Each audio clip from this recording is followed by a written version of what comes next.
South Kashmir से आने वाले ज़्यादातर स्टूडेंट अल फलाह यूनिवर्सिटी में पढ़ रहे थे। ज़्यादातर स्टूडेंट्स के पास अपनी कार थी और इस दिल्ली ब्लास्ट से जुड़े हुए जो तार हैं वो भी फरीदाबाद के दौज गांव के इस अल फलाह यूनिवर्सिटी से ही जुड़ते हैं।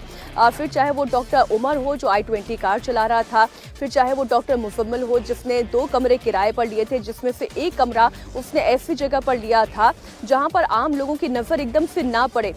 कमरा नंबर 15 अभी फिलहाल उसके ऊपर ताला लटक रहा है और NIA के जांचकर्ता इस वक्त लोगों से पूछताछ कर रहे हैं।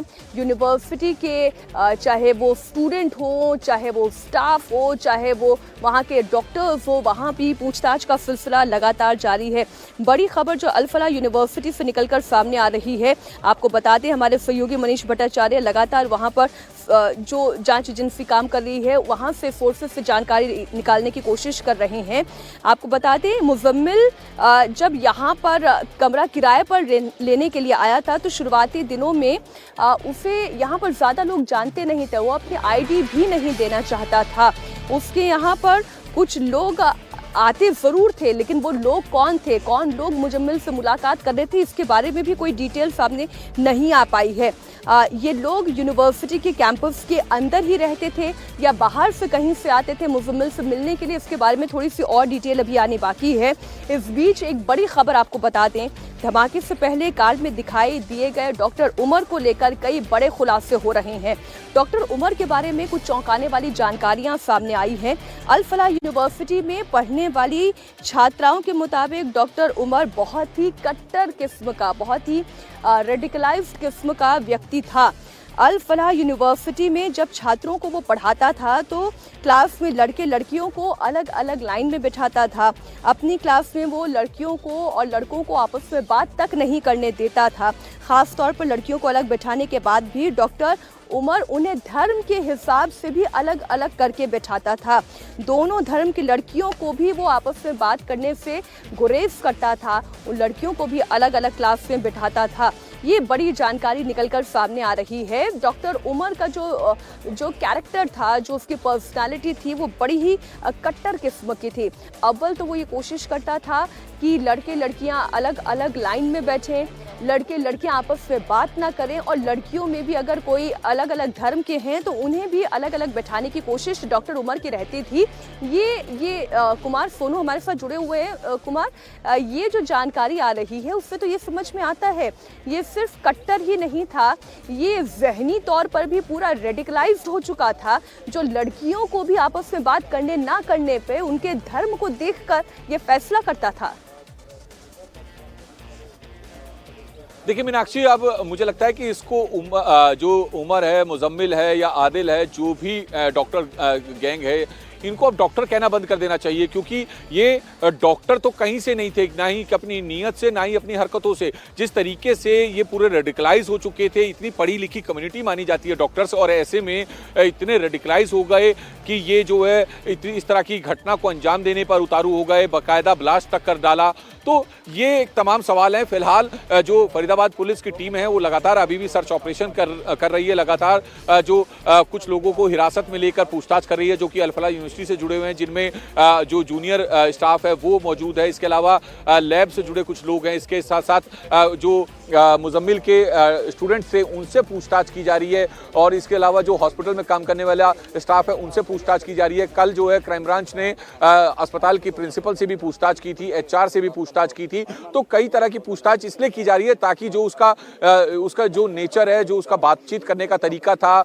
वो समझा जा सके, उसकी कट्टरता को जो है समझा जा सके, कि ये पता चल सके कि वो क्या मर्दों में और महिलाओं में भेदभाव करता था, किस तरीके से जो है अगर लड़कियां बिना बुर्के के जाएं तो क्या उन्हें बुर्का पहनने के लिए कहता था। तौर पर बीमार व्यक्ति था, ज़हनी तौर पर रेडिकलाइज्ड व्यक्ति था, और इसलिए इस तरीके की घटना को डॉक्टर उमर ने अंजाम दिया। आप किस तरीके की शिक्षा पाते हैं उससे आपके ज़हनियत का कोई अंदाजा नहीं लगाया जा सकता। इस घटना से हमें ये भी सबक मिलता है। इसी बीच एक और बड़ी खबर बता दें दर्शकों को, धमाके वाली कार का एक और वीडियो सामने आया है। ये वीडियो 29 अक्टूबर का है, जब इस I-20 कार जिसमें ये धमाका हुआ उसका पोल्यूशन चेक करवाने के दौरान का ये वीडियो है। इस गाड़ी का पोल्यूशन सर्टिफिकेट बनाना था। कार का पोल्यूशन चेक करवाने से पहले इस वीडियो में ब्लास्ट का आरोपी भी नजर आ रहा है। CCTV फुटेज में डॉक्टर आदिल और डॉक्टर उमर दिखाई दे रहा है। i20 कार में उस वक्त 3 लोग सवार थे। ये 3 लोग कौन थे, इससे जुड़ी हुई ये पूरी रिपोर्ट आप देखिए। वो जगह है जहां पर ये जो गाड़ी थी जिसमें विस्फोट हुआ है उसका यहाँ पर पॉल्यूशन हुआ था। 29 अक्टूबर को सुबह इसी जगह पर ये गाड़ी आई थी और उस गाड़ी का सबसे पहले पॉल्यूशन हुआ। भैया ये जो गाड़ी थी i20 इसका पॉल्यूशन इसी जगह पे हुआ था? हाँ जी भैया जी, हाँ जी। कितने कितने लोग थे? मुझे कुछ नहीं पता भैया जी, दिन में कोई बहुत गाड़ी आती है, मुझे नहीं पता कितने थे। बस यहाँ से पोल्यूशन हो रखा है ये पता है, वो भी हमने रिकॉर्ड में चेक किया था तब पता चला। अच्छा, सुबह कितने बजे की बात होगी ये? पता नहीं है, सुबह शाम की बात बता रहे हैं ये। तो ये बता रहे थे कि उसके साथ और लोग थे, क्या गाड़ी में 2 लोग थे या वो अकेले था? पता नहीं है भैया, मुझे नहीं पता। तो ये गाड़ी की जो रिकॉर्ड है वो आप देखिए, ये जो रोड ट्रांसपोर्ट हाईवे है यहाँ पोल्यूशन का जो पूरा जो उसने कागज़ था वो यहीं पे बनवाया था और उसके इस पोल्यूशन के कागज़ की आपको डिटेल आपको स्क्रीन पर दिख जाएगी। ये व्हीकल नंबर यहाँ पर डाल रहे हैं, यानी तैयारी पूरी थी, सारे कागजात पूरे करने की वो कोशिश कर रहा था ताकि पुलिस की नज़रों से बचे। देखिए अब ये जो गाड़ी का नंबर है HR26 और जो ये व्हीकल नंबर है उस व्हीकल नंबर से इसकी पूरी जो डिटेल है वो डिटेल आपको दिख जाएगी। और यहीं पर सबसे पहले उसने अपना पोल्यूशन चेक कराया और बगल में ही जहां पर जो गाड़ी जो खरीदी थी बगल में ही उस गाड़ी का जो कंपनी है वो भी मैं आपको दिखा देता हूं महज कुछ कदमों की दूरी पर। ये बगल में आप देख रहे हैं जो रॉयल कार सेंटर की जो दुकान है यहाँ से उसने वो गाड़ी ली। और ये बगल में ही PUC चेक, ये प्रदूषण जाँच का ये कियोस्क जिसका CCTV आपने देखा होगा, इस CCTV में यहीं से उसकी गाड़ी खड़ी हुई थी और यहाँ से उसने अपना पोल्यूशन चेक करवाया। इन्होंने उसका पोल्यूशन का पूरा एक कागज बना के दिया। हालांकि इसको याद नहीं है कि उस गाड़ी में उस वक्त कितने लोग मौजूद थे, लेकिन ये बात है कि 29 अक्टूबर की तारीख थी। ये देखिए ये गाड़ी का पूरा आपको मैं डिटेल आपको दिखाता हूँ। ये स्क्रीन पर देखिए ये गाड़ी की पूरी इस डिटेल है इस कार की। ये देखिए जो सर्टिफिकेट नंबर है गाड़ी का नंबर है HR26CE7674। ये पूरा गाड़ी का व्हीकल का नंबर है। जब इसने पोल्यूशन चेक करवाया था 29/10/2025 4:20 पर ये गाड़ी के पोल्यूशन का ये सर्टिफिकेट है।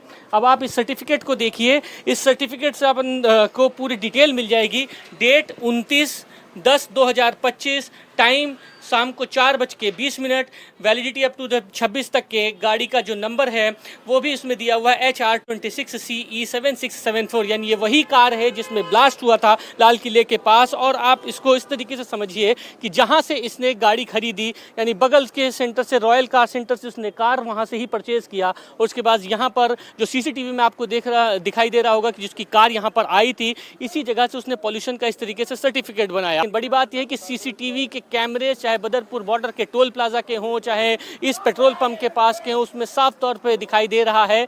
लेकिन इस बात की पुष्टि नहीं हो पा रही कि उसके साथ कार में और कौन मौजूद था। तमाम CCTV खंगाले जा रहे हैं, लेकिन ये क्लियर है कि जहां से उसने कार खरीदी उसके चंद कदम दूरी पर ही ये कियोस्क है जहां से उसने गाड़ी का पोल्यूशन सर्टिफिकेट बनाया।